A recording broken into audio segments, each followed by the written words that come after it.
Hello students, this is second lecture on topic structure of atoms and nucleus. In last lecture we discussed about the different models proved by the scientists in order to explain the structure and features of atom. And जो last हम लोगों ने discuss किया था वो था Bohr's model of atom. In that model we discussed the three postulates put by the scientist Niels Bohr for hydrogen atom. ये पहला पोस्टुलेट था, मैं डिटेल में नहीं जा रहा. पहला पोस्टुलेट था कि in hydrogen atom electron revolves around the nucleus in circular orbit. The necessary centripetal force is provided by force of attraction between positively charged nucleus and negatively charged electron. mv square upon r ये centripetal force है. It is provided by force of attraction between electron and nucleus. ये हो गया 1/4πε0. ZE ये हो गया positive charge of nucleus, जिसमें Z indicate करता है नंबर ऑफ प्रोटॉन्स. ये हो गया रिवॉल्विंग इलेक्ट्रॉन का चार्ज और अपॉन आर स्क्वायर, रेडियस का स्क्वायर या distance between nucleus and electron. Hydrogen atom के लिए Z कितना रहेगा 1, तो पुट इट हियर, तो आपको ये नया रिलेशन मिलेगा. और nth orbit mv square upon R 1/4πε0 E square upon R square. N ये सफिक्स है indicating for nth circular orbit. दूसरा पोस्टुलेट था according to Bohr electron revolves in allotted orbits without radiating the energy, in which their angular momentum is integral multiple of h upon 2 pi. Scientist Niels Bohr ने electrons को to revolve without radiating the energy orbits allot किए थे.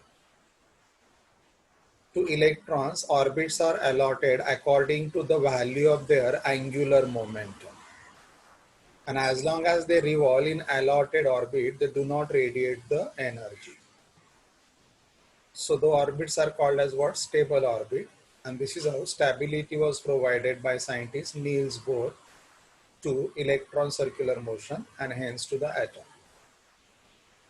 जिसका angular momentum h upon 2 pi होगा, it is eligible to revolve in first orbit. 2 times h upon 2 pi होगा second orbit. 3 times h upon 2 pi होगा third orbit. n times h upon 2 pi होगा the nth orbit. ये second postulate था. Angular momentum is n h upon 2 pi. इस n को बोला गया principal quantum number या orbital quantum number. L you can replace by, you studied rotational motion, तो I omega से replace कर सकते. I is the moment of inertia, it is replaced by mr square. Omega is replaced by v upon r. Simplify करोगे तो mvr आ जाएगा. Second postulate. तीसरा postulate था as long as electron revolves in an allotted orbit do not radiate the energy. तो उस orbit को stable circular orbit बोला जाता है एंड उसी ऑर्बिट को उस इलेक्ट्रॉन का ग्राउंड स्टेट भी बोला जाता है. जैसे मानो हाइड्रोजन में एक इलेक्ट्रॉन है, it revolves in an orbit of quantum number n is equal to 1 without radiating the energy. तो n is equal to 1 ये हो गया ground state of electron in hydrogen atom. यानी कोई इलेक्ट्रॉन अगर पांचवें ऑर्बिट में रिवॉल्व हो रहा है विदाउट रेडिएटिंग द एनर्जी, तो n is equal to 5 ये उस इलेक्ट्रॉन का ग्राउंड स्टेट होगा. ठीक है. But if electron absorbs the energy and jump to higher energy orbit, since that orbit is not allotted to revolve, so orbit is called excited state of electron. In excited state, electron remains for a time about 10 raised to minus 8 seconds and it again come back to its original orbit. So when it comes to its original orbit, during that transition, it emits the energy in the form of photon, bunch, bundle, quantum. और वो photon का energy होता है दो orbit का energy level का difference. तो energy difference ये है E I minus E F is equal to H, where nu is a frequency of emitted radiation. Nu can be replaced by c by lambda. So lambda is wavelength of emitted radiation. ये तीन postulate हम लोगों ने last time भी discuss किया. Now, making the use of these postulates, let us derive some kinematical quantities related to this content. जो सब quantities आपने circular motion chapter में पढ़ा है, एक एक quantity derive करना. ये देखो पहला क्वांटिटी डिराइव करते हैं, radius of nth circular orbit. देखो अप्रोच बहुत सिंपल है. ये फर्स्ट पोस्टुलेट का फॉर्मूला है, इसमें वेरिएबल है v और r. ये दूसरे पोस्टुलेट का फॉर्मूला है, इसमें भी वेरिएबल है v और r. मुझे r के लिए फॉर्मूला चाहिए, तो दोनों इक्वेशंस को ट्रीट करो एंड लीनियर स्पीड को इलिमिनेट कर दो. So that right hand side में बचेगा r, sorry left hand side में बचेगा r और राइट हैंड साइड में एक ही वेरिएबल बचेगा and that is the quantum number. मैं रिपीट करता हूँ, आपको radius of nth circular orbit derive करना है. तो ये पहला पोस्टुलेट है, इसमें वेरिएबल है v एंड r.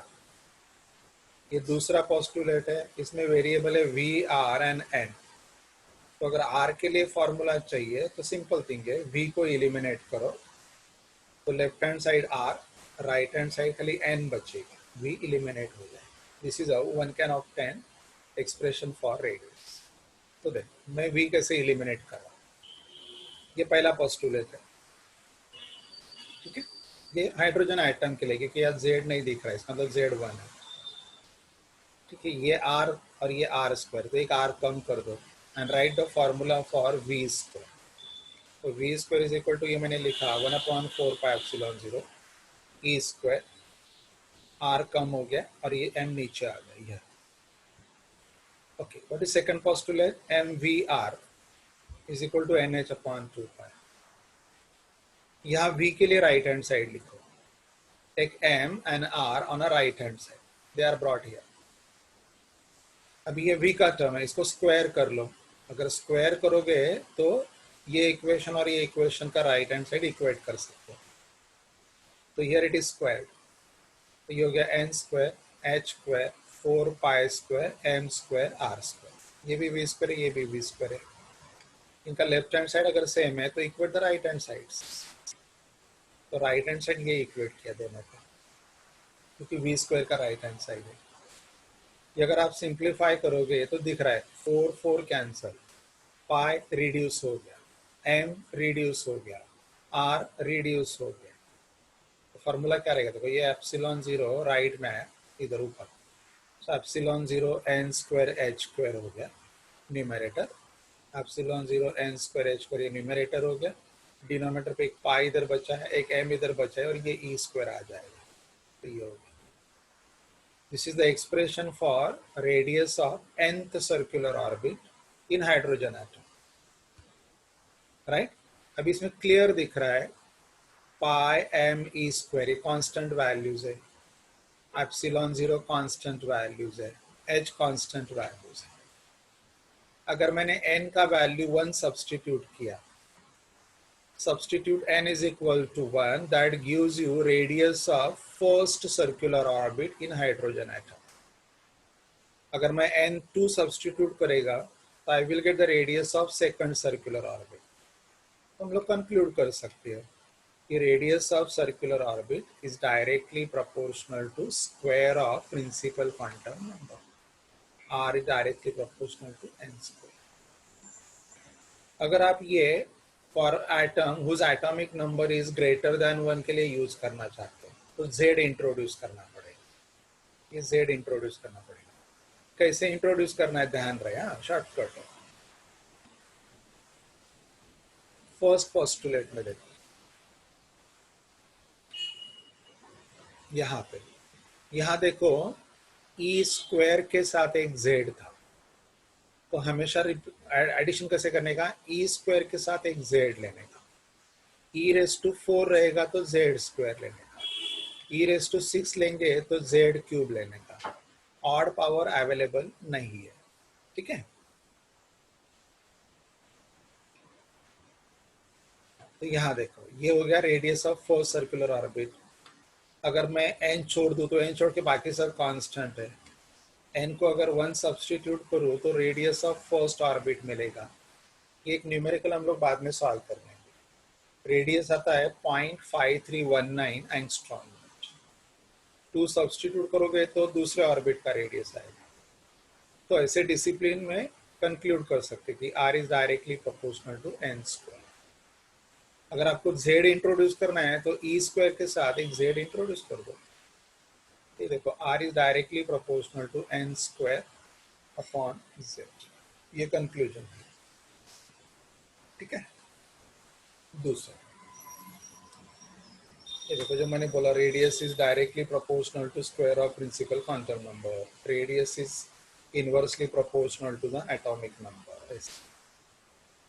अगर radius is inversely proportional to atomic number है तो क्लियरली इंडिकेट करता है जैसे क्वांटम नंबर बढ़ेगा वैसे जो अवेलेबल सर्कुलर ऑर्बिट्स रहेंगे, दो सर्कुलर ऑर्बिट में स्पेसिंग धीरे धीरे कम होते जाता है।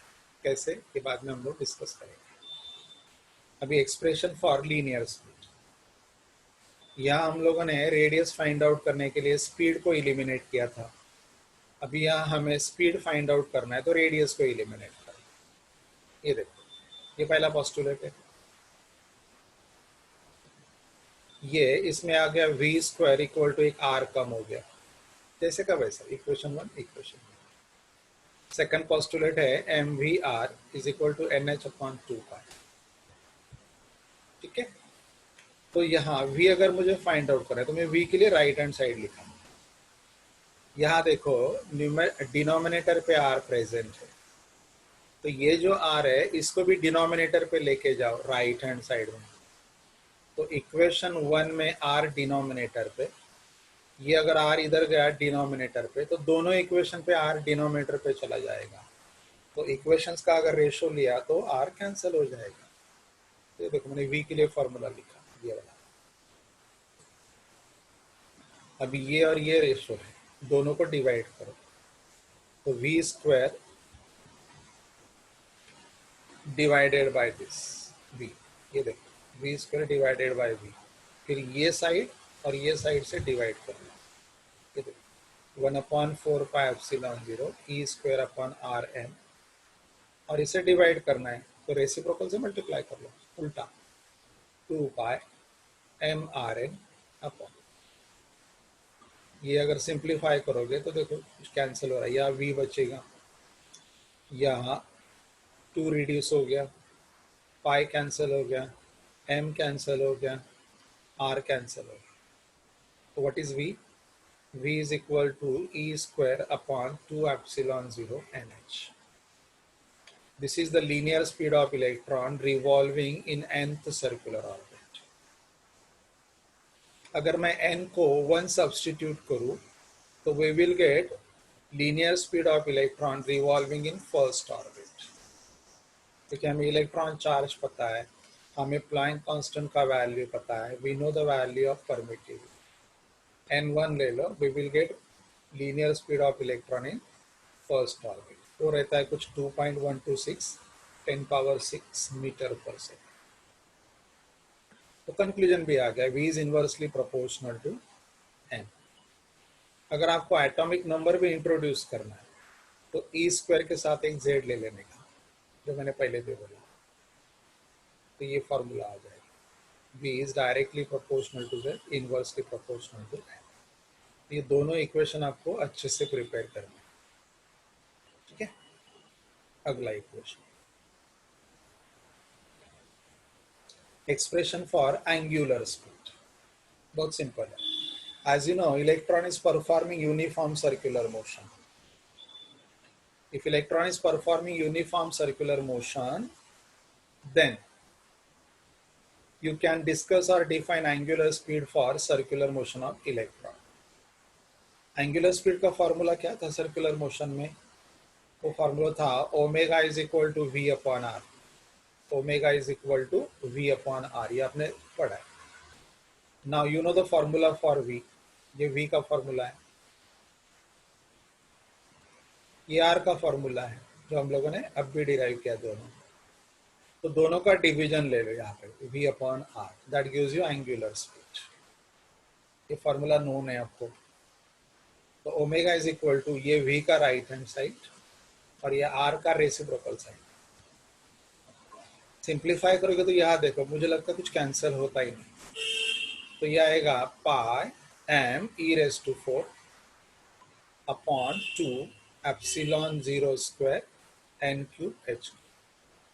ये हो गया angular speed of electron in nth circular orbit. अगर आप n is equal to 1 substitute करेंगे तो we will get angular speed of electron in first orbit या ग्राउंड स्टेट। तो फॉर्मूला से क्लियर कंक्लूजन है कि omega is inversely proportional to cube of principal quantum number, तो बाकी सब कांस्टेंट। अगर आपको z इंट्रोड्यूस करना चाहते हो तो एक ई स्क्वायर के एक साथ एक z आएगा, तो वी आर आपको क्या करना पड़ेगा यार, z स्क्वायर इंट्रोड्यूस करना पड़ेगा, that I did here. So this is the expression for angular speed. ऐसे दो मार्क के लिए एक्सप्रेशन आते, provided you know the postulates. तो मोस्ट इंपॉर्टेंट क्या है, आपको कोई भी काइनेमेटिकल इक्वेशन डिराइव करने को है, आपको first postulate, second postulate, third postulate, linear speed का फॉर्मूला और रेडियस का फॉर्मूला आना ही चाहिए। अगला equation, expression for total energy of electron in hydrogen atom. अभी इलेक्ट्रॉन के पास चार्ज है, charge is in motion, so electron on account of motion possess kinetic energy, क्योंकि चार्ज भी है, मास भी है एंड मूव भी हो रहा है, तो it possess kinetic energy on account of its motion. एक दूसरा, ये जो इलेक्ट्रॉन है it is revolving in the electric field of nucleus, so under influence it possess potential energy.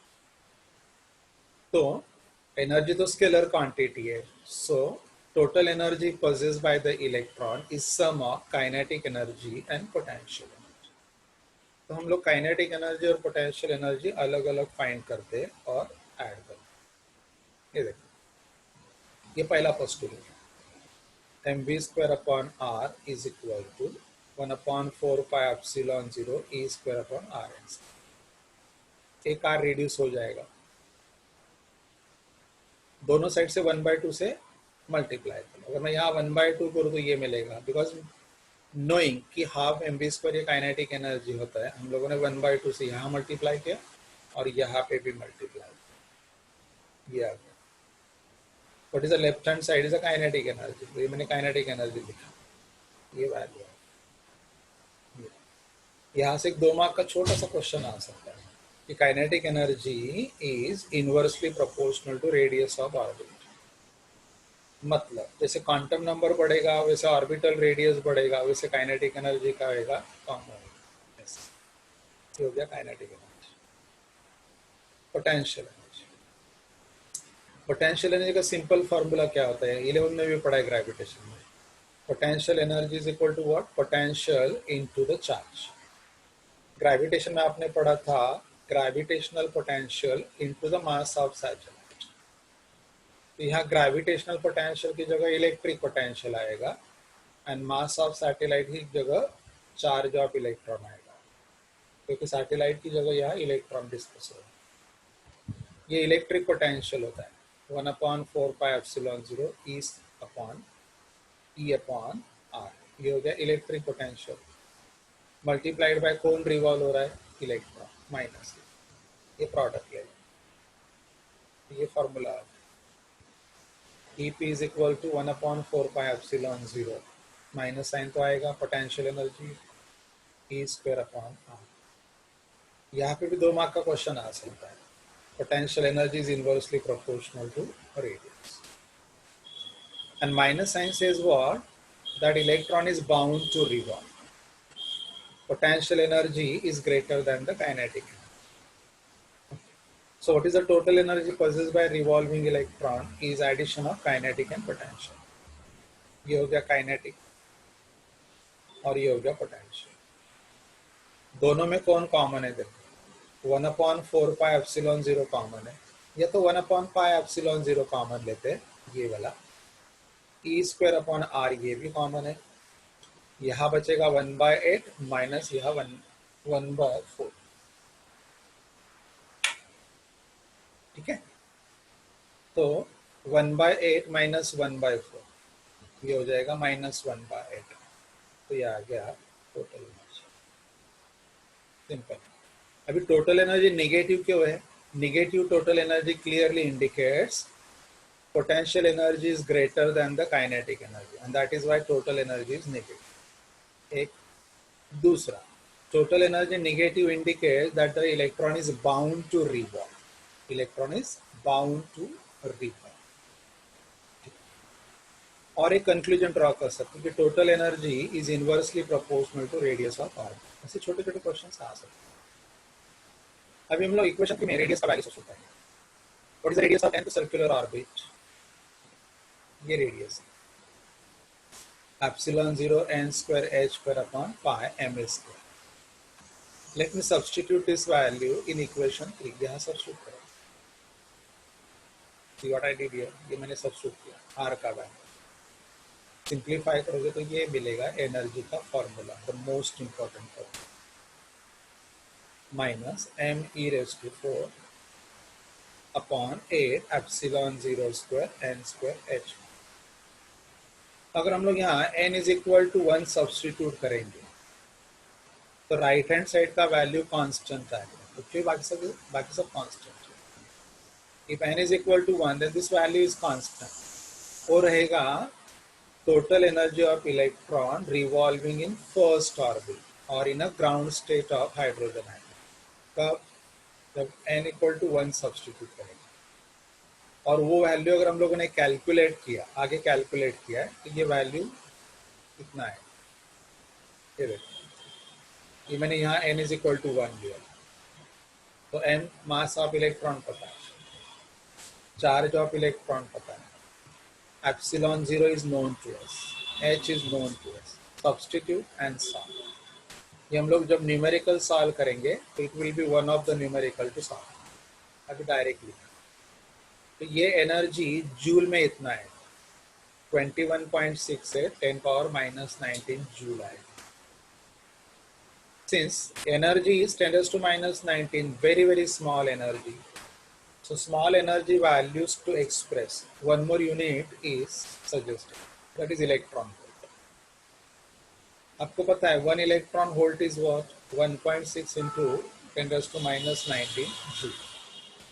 तो इससे 1.6 into 10⁻⁻19 से डिवाइड कर दो, division gives you this answer, approximately 13.56 आएगा। मैंने राउंडिंग ऑफ किया क्योंकि ये वैल्यू यूज होता है।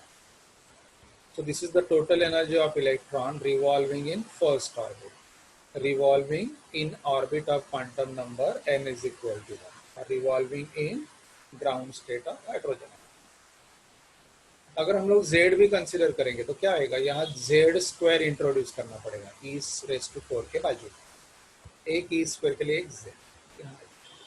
कंक्लूजन दिया है, energy is inversely proportional to square of quantum number, directly proportional to square of atomic. Okay, मैंने आपको क्या बोला, ये जो माइनस साइन है, it is indicating that potential energy is greater than the kinetic energy। This is the meaning of minus sign, यानी potential energy dominates the kinetic energy। एक पहला part. Minus sign also indicates what? That electron is bound to revolve in first orbit of hydrogen atom।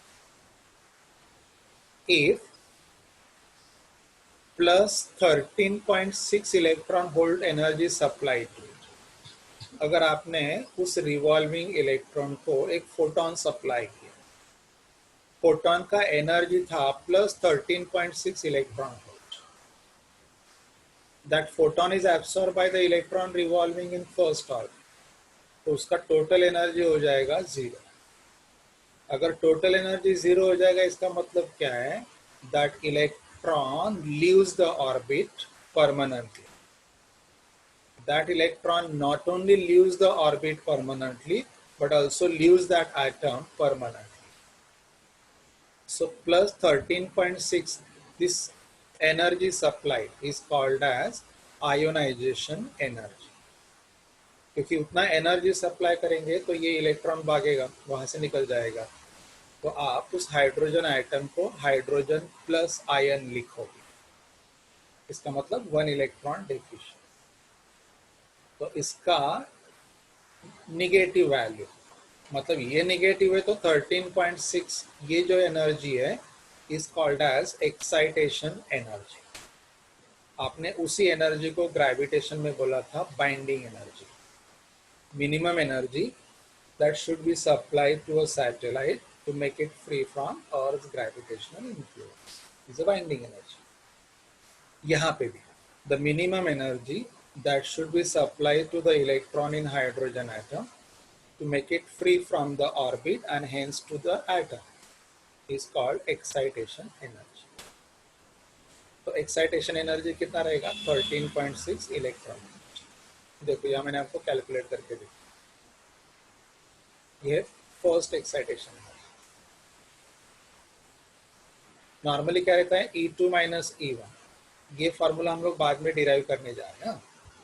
कैसे देखो, E2 क्या रहेगा? Second orbit का energy, तो ये me⁴/8 एप्सिलॉन 0 स्क्वायर h², और यहाँ n स्क्वायर होता है, यहाँ n स्क्वायर होता है, तो यहाँ सेकंड ऑर्बिट के लिए n कितना है?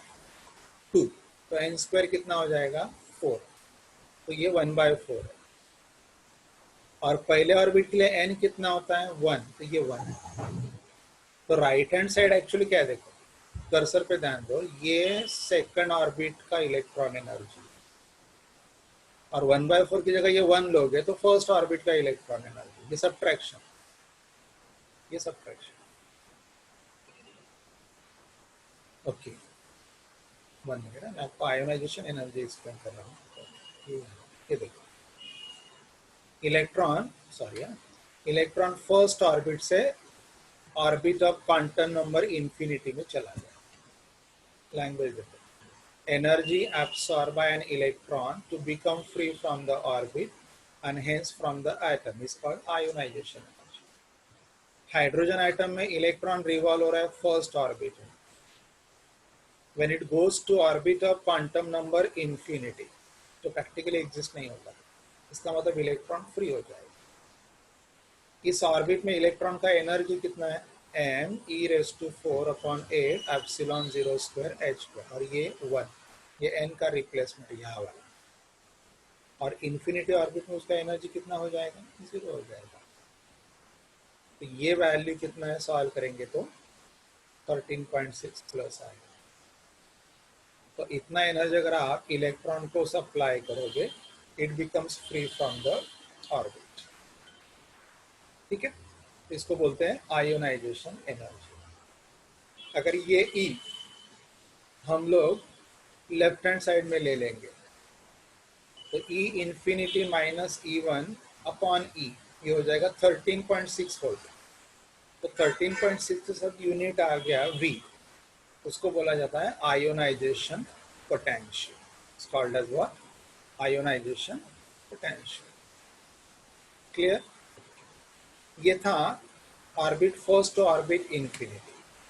बट इलेक्ट्रॉन अगर ऑर्बिट फर्स्ट से हायर ऑर्बिट में गया तो electron does not leave the atom, it only leaves that orbit. तो उस एनर्जी को बोला जाता है एक्साइटेशन एनर्जी। जैसे यहाँ देखो डिस्कस,